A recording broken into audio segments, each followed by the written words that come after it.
राधे कृष्ण। स्वागत है आपका। मैं लेकर के आई हूँ आपके लिए एक कहानी, पति की सच्चाई। मेरा नाम ज्योति है। आज मैं आपको अपनी कहानी सुनाने वाली हूँ। आज ही मेरी शादी अमर से हुई है। शादी एक बड़े अच्छे परिवार में हुई है। पैसों की कोई कमी नहीं थी। मैं और मेरे पिता अपने आप को बड़े खुशकिस्मत मानते थे कि हमें ऐसा घर मिला है। सभी रिश्तेदार भी कह रहे थे कि ज्योति के तो भाग्य खुल गए हैं, किस्मत वाली है। हम लोग उनके मुकाबले कुछ भी नहीं हैं। पिताजी के पुराने परिचित होने की वजह से मेरी शादी उस घर में हो गई। शादी के बाद मैं पहली बार उस घर में गई। घर में जाते ही मुझे पता चला कि वे लोग कितने बड़े हैं। घर बहुत बड़ा था। पहली बार था जब उनका घर मैंने देखा था। सब कुछ बहुत अच्छा था। सुहागरात का समय आ गया, लेकिन उसके पहले मेरी सास और ननद मुझे अकेले में ले गई। मेरे समझ में नहीं आया। मुझे लगा कुछ बात करनी होगी। उनके चेहरे उतरे हुए और डरे हुए थे, जैसे कि कोई बात वो मुझसे करना चाहते हों। मैंने उन्हें पूछा, क्या हुआ? आप दोनों इतने डरे हुए क्यों हो? मेरी सास बोली, बेटा, हम तुम्हें कुछ बताना चाहते हैं, लेकिन तुम यह सुनकर हिम्मत रखना। साथ ही मेरी ननद भी बोली कि अब हम जो तुम्हें बताने वाले हैं वो बात हम तीनों के बीच में ही रखना। यह बड़ा घर है, यहाँ बात फैलते ज़्यादा समय नहीं लगता, और वो बात सबके सामने आ गई तो हमारे घर की इज्जत मिट्टी में मिल जाएगी। अब तुम इस घर की बहू और तुम्हें इस घर का मान रखना होगा। उनकी बातें सुनकर मैं सच में थोड़ा डर गई। मुझे समझ में नहीं आ रहा था कि वो लोग क्या बोलना चाह रहे हैं। मैंने कहा, आप बताएं मुझे, क्या बात है, क्या है? मेरी सास बोली कि बहू, मेरा बेटा मर्द नहीं है। उनकी आवाज़ सुनकर मेरे होश उड़ गए। उन्होंने कहा कि मैं जानती हूँ कि तुम सोच रही होंगी कि फिर हमने तुम्हें क्यों फंसाया, लेकिन हमारी भी मजबूरी है। हम यह बात ऐसे बता नहीं सकते थे, वरना सभी को पता चल जाएगी। मेरा बेटा रात में अक्सर बाथरूम में ही रहता है। पता नहीं वहाँ क्या करता है। जब भी उसे पूछो तो यही कहता है कि उसकी पेट खराब है। कमरे में जाने के पहले अपने पति के लिए यह बातें सुनकर मुझे समझ नहीं आ रहा था कि मैं क्या करूं।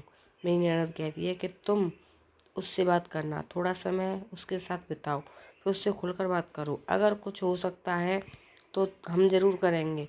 हम तुम्हारे साथ हैं, तुम्हें अकेला नहीं छोड़ेंगे। सुहागरात वाली रात यह सुनकर मैं अपने कमरे में जा रही थी। मुझे डर लगने लगा था। मैं कमरे में यही अब सब सोच रही थी कि मेरे पति अमर कमरे में आए, कमरे का दरवाज़ा बंद किया और दरवाजे से ही पेट पर हाथ लगाते हुए आए, बिस्तर पर मेरी तरफ पीट करके बैठे और बोले कि उनका पेट खराब। और कुछ ही सेकंड में वो उठकर बाथरूम में चले गए। बिल्कुल वैसा ही हुआ जैसा कि मेरी सास ने मुझसे कहा था। पेट खराब हो तो थोड़ी देर बाद वो बाथरूम से बाहर आ जाते, लेकिन वो करीब 1 घंटे तक बाथरूम में ही रहे। मैं बाहर चुपचाप अपने बिस्तर पर बैठी रही। उन्हें मैंने आवाज़ भी नहीं दी। बस यही सब सोचते सोचते मैं बिस्तर पर लेट गई। करीब 2 घंटे बाद वो बाथरूम से निकले। मेरा अब उनसे बात करने का मन नहीं था। मुझे लगा कि मेरे साथ धोखा किया गया। वो भी चुपचाप अपने बिस्तर की साइड पर जाकर सो गए। सुबह मैं अपने आप को खुशकिस्मत मान रही थी और रात होते होते अपनी किस्मत को कोसने लगी। सुबह मैं जल्दी उठी और बाथरूम में गई। बाथरूम में जैसे ही गई मेरे होश उड़ गए, क्योंकि बाथरूम में एक नई नाइटी थी, साथ ही मेकअप का सामान। यह सब क्या था, मुझे समझ नहीं आ रहा था। एक ऐसे इंसान से मेरी शादी क्यों करवा दी? सुबह मेरी सास और ननद ने मुझसे पूछा, क्या हुआ बेटी रात में? मैंने कहा, वही जो आपने बताया था। यह कहकर मैं रोने लगी। मेरी ननद ने कहा, माँ, मैं कह रही थी ऐसी किसी लड़की की ज़िंदगी खराब मत करो, लेकिन तुम सभी ने मेरी बात नहीं मानी। अब यह क्या ऐसे ही घुट घुट कर यहाँ रहेगी? मेरी सास बोली कि बेटा, तू जो भी फैसला लेगी हम तेरे साथ हैं, लेकिन तुझे यह वचन देना होगा कि यह राज तेरे मुंह से नहीं निकलेगा। अगली रात फिर वो कमरे में आई। मुझे अब उनकी तरफ देखने का भी मन नहीं हो रहा था। मैं चुपचाप अपना बिस्तर करके अपनी साइड पर सो गई, क्योंकि अब बात करने को रखा ही क्या था। उन्होंने भी अभी तक कुछ बात नहीं की। उसकी वजह भी मैं जानती थी। थोड़ी देर वो बिस्तर पर बैठे रहे और फिर उठकर वो बाथरूम में चले गए। मैं समझ गई थी कि वो क्या करने गए हैं। थोड़ी देर बाद बाथरूम से चीज़ें गिरने की आवाज़ आने लगी। कुछ टूटने की थोड़ी देर बाद आवाज़ रुकी और इस बार वो जल्दी ही बाथरूम से बाहर आ गए, आकर बिस्तर पर सो गए। हमारे बीच कोई बात नहीं हो रही थी। मैं तो यह सोच रही थी कि मैं क्या करूं। यही सब सोचते सोचते नींद आ गई। सुबह जल्दी उठी, फिर मैं बाथरूम में गई, लेकिन इस बार बाथरूम में जब गई तो सब कुछ बिखरा हुआ था। नई नाइटी को फाड़ दिया गया था, मेकअप का सामान बिखरा हुआ था। बाथरूम में कचरे में एक कागज़ भी था जिस पर लिखा था, टू माई ब्यूटीफुल वाइफ। मेरे मन में अब शक आया कि यह सामान और कपड़े कहीं मेरे लिए तो इन्होंने नहीं रखे। लेकिन फिर मैं सोचा कि मेरी सास और ननद मुझसे झूठ क्यों बोलेंगी। अभी मैंने उनसे कुछ बात नहीं की, सोए मेरी सास और ननद फिर मुझसे सहानुभूति जता रही थी। मुझे उनकी बातों से लगा कि वो चाहती हैं कि मैं अमर को छोड़कर इस घर से चली जाऊं। मुझे अब मेरी सास और ननद पर शक हुआ। मैंने घर की पुरानी नौकरानी से बात की। मैंने बातों में उससे पूछा कि अमर कैसे हो। वो बोले कि वो तो बहुत सीधे हैं। उनकी माँ और बहन तो चाहती हैं कि उनकी शादी उनके बहन के पति के रिश्तेदार से हो।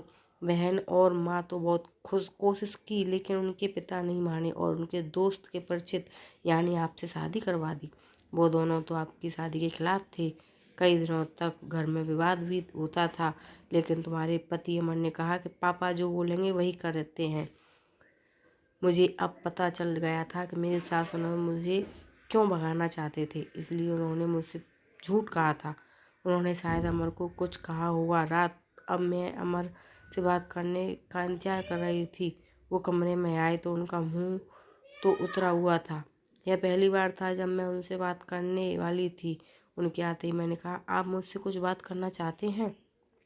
वो बोले, अब बात करने को रखा क्या है। पापा का विश्वास था कि वो घर अच्छा है, इसलिए मैंने माँ और बहन की ना सुनकर तुमसे शादी की और तुमने सच छिपाया। मैंने बोला, क्या सच? सच कि तुम मुझसे शादी नहीं करना चाहती थी। तुम्हारी ज़िंदगी में अभी भी कोई और है। ये बात तुमने ही तो माँ को बताई थी। घर की इज्जत और पापा के कारण ही मैं चुप हूँ, कुछ कदम नहीं उठा रहा। और मैंने भी देख लिया, सुहागरात ज़िंदगी में बहुत स्पेशल होती है। लेकिन मेरे बाथरूम में 2 घंटे रहने पर भी तुम्हें फ़र्क नहीं पड़ा।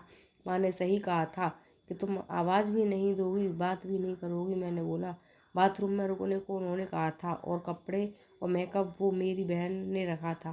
कहा था पहली रात का गिफ्ट है तुम्हारे लिए, बाथरूम में रखा था। मैं उठकर उनके पास गई और उन्होंने कहा, आपको पता है उन्होंने मुझे क्या कहा? फिर मैंने उन्हें सारी बात समझाई। कहा कि वो चाहते थे हम दोनों में गलतफहमी हो और हम अलग हो जाएं, ताकि वो जो चाहते हैं वो पूरा हो जाए। उन्हें गुस्सा आया, लेकिन मैंने कहा नहीं, हम हम इस बात को यहीं ख़त्म करेंगे और किसी को कुछ नहीं कहेंगे। उसी रात मेरी सारी परेशानी और गलतफहमी दूर हो गई। वो थी मेरी सही मायने में सुहागरात। अगली सुबह मेरी सास और ननद ने मुझसे पूछा कि मेरा क्या फ़ैसला है, मैं क्या करने वाली हूँ। मैंने कहा कि मैं आप दोनों को माफ़ करके एक नई शुरुआत करना चाहती हूँ। आपको मुझसे कोई शिकायत नहीं होगी। मैं एक बहुत अच्छी बहू बनकर दिखाऊंगी। मेरे चेहरे पर मुस्कान देखकर उनके चेहरे उतर गए। ननद तो उसी दिन अपने घर चली गई। तो आपको मेरी कहानी कैसी लगी कमेंट करके ज़रूर बताना।